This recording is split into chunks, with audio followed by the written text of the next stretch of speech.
Hello viewers, আসসালামু আলাইকুম। কেমন আছেন সবাই? আশা করি ভালো আছেন। সুন্দর একটি ভিডিও নিয়ে চলে আসলাম। এই যে দেখেন, আকাশের নিচে দণ্ডায়মান, এটাই আমি থাকি। এটা আমার শ্বশুর বাড়ি। আমার শ্বশুরের বাড়ির উপরে এটা নির্মাণ করা হয়েছে বিল্ডার্স কোম্পানির মাধ্যমে। তো এই কোম্পানিটার সবথেকে যে গুণটা হলো, ওরা কিন্তু যথেষ্ট জাসে ছেড়ে দিয়ে তারপরে বিল্ডিংটা করেছে, যার ফলে বিল্ডিংটার ডিজাইনটাও যেমন সুন্দর নান্দনিক সবার কাছে পছন্দের, তেমনিতে পছন্দ কিন্তু এই যে খোলা জায়গাটা, এই যে 1.5 কাঠার মতো স্পেস কিন্তু ওরা ফাঁকা রেখেছে। এটা কিন্তু অনেক কোম্পানি করে না, কিন্তু আমাদের বিল্ডার্স কোম্পানি করেছে বিধায় আমাদের বাড়িটার সৌন্দর্য কিন্তু যেমন বেড়ে গেছে, তেমন আমরা এই বিল্ডিংয়ের অধিবাসীরা কিন্তু এই সুযোগটা বেশ উপভোগ করি। কেননা ঢুকতে বের হতে কোনো রকম কোনো জঞ্জাল হয় না, কোনো সমস্যা নাই। প্লাস হচ্ছে আমাদের এই এত বড় বিল্ডিংয়ে যতগুলো ফ্যামিলি আছে তাদের প্রত্যেকের বাচ্চারা কিন্তু এখানে নেমে একটু খেলাধুলা করতে পারে, সাইকেলিং করতে পারে। তারপরে আমাদের যারা বিল্ডিংয়ে অন্যান্য বয়স্করাও আছে তারাও কিন্তু হাঁটাহাঁটি করতে পারে, বাড়তি পাওনা। এবং বাইরে থেকে যারা কিন্তু বিল্ডিংটাকে দেখে তারাও কিন্তু এই ফাঁকা জায়গাটুকুর জন্য খুব আকর্ষণ বোধ করে। আজকে ভিডিওটা করার কারণে কিন্তু এটা, ওই যে ভিতরে একদল কিশোর উকি ঝুঁকি মারছে, ওরা আসলে অপেক্ষা করছে। আজকে আমাদের এখানে ক্লিনিং চলছে, তো এই ক্লিনিংয়ের পরেই কিন্তু ওরা কিন্তু এখানে ক্রিকেট ব্যাট নিয়ে হই হুল্লোড়ে মেতে উঠবে, সেজন্য কিন্তু ওরা অপেক্ষা করছে। তা ছুটির দিনটা এরকম খুব মুখরিত থাকে এই জায়গাটুকু, এবং আশেপাশে বিল্ডিং থেকেও অনেকে আসে এবং ওরা কিন্তু এখানে করে।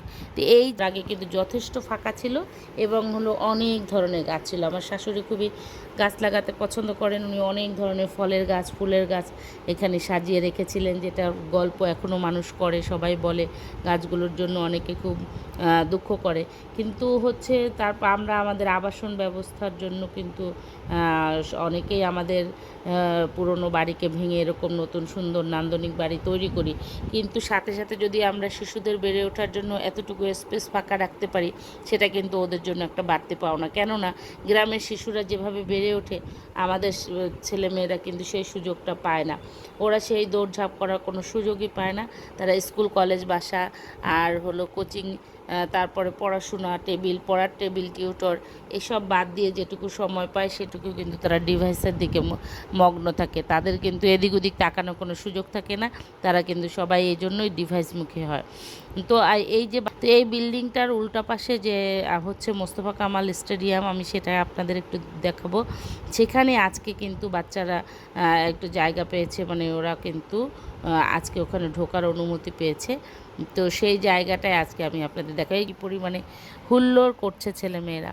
আজকে স্টেডিয়ামে ঢোকার সুযোগ পেয়ে তারা মনে হচ্ছে দিন চায়, শিশুরা আনন্দ করতে চায়, কিন্তু আমরা সেই সুযোগটা ওদের দিতে পারি না। এই ব্যর্থতা কিন্তু আমাদের। তো এই মানসিক বিকাশেও কিন্তু এটা খুব সাহায্য করে। আজকে দেখেন এই স্টেডিয়ামের অবস্থা, মনে হচ্ছে এখানে কোনো মেলা বসেছে।